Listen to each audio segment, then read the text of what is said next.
You walk into a bar This is a shit joke, Jason. with me. Okay. Okay. It's a dumpy bar. It's slow and quiet.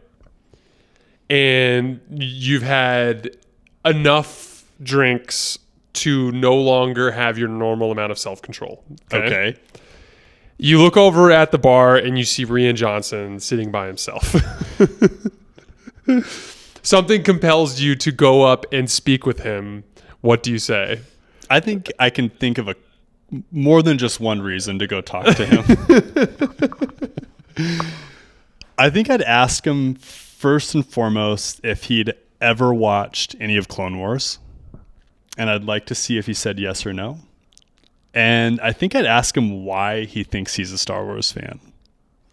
Interesting. So the backstory here is Luke and I actually disagree about The Last Jedi. I think if you take out a handful of elements, so the entire Codebreaker thing, the entire casino, weird animal rights thing, The father racing, yes, take all of that out, make it so that the laser beams that are being shot in the weird slow motion chase are straight instead of arced. Yep. And, ditch the whole weird slow motion chase vibe somehow. If you can get rid of those which is details. like the movie. So yeah, like if you fix 70% of the movie, it's a great movie. But overall, okay, you're making my point. What I actually appreciated about The Last Jedi was that it was different. I see. Versus The Force Awakens. Versus everything. Yeah. It's really unlike any Star Wars movie. Uh-huh. The communication scenes between Kylo or Ben Solo and Rey, the cinematic effect of like having it go dead silent when they would talk. I get why you because like there are like I sit there thinking about like Luke tickling her with the brush and I'm just like, oh gosh, like. Or you get bothered by the throwing of the lightsaber, which bothers me less than it does you. But it's a cheap thrill. It's just like one of the issues of modern day Star Wars. It's just like what would get some like big views, this will shock everybody. And he just throws it over his shoulder. But like the Snoke getting cut in half by Kylo Ren was one of the most shocking scenes that I've seen. That fight was super cool. The scene immediately after with the guards versus Rey and Kyle, that was incredible. Incredible. The final scene with Ben Solo and Luke having this like moment over Ben, all of that to me was so good. Yeah.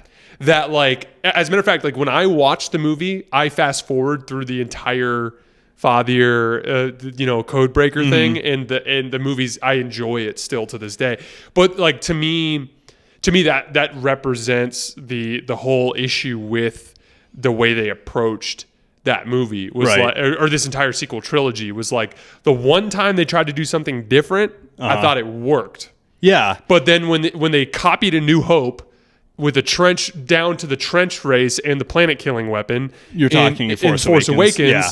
I didn't think that was great, and then to the ways that they mimicked Return of the Jedi in the last one, almost like to the final altercation with Palpatine sitting on his throne, to the more planet killing weapons, to the large fleet showing up to the final there's so much copying going on, and the one time that they tried to do something different, I thought it worked. That's a really good point, and somehow I haven't thought about it that way, and we've talked about this so many times, and probably just because I get so annoyed by like the little stuff.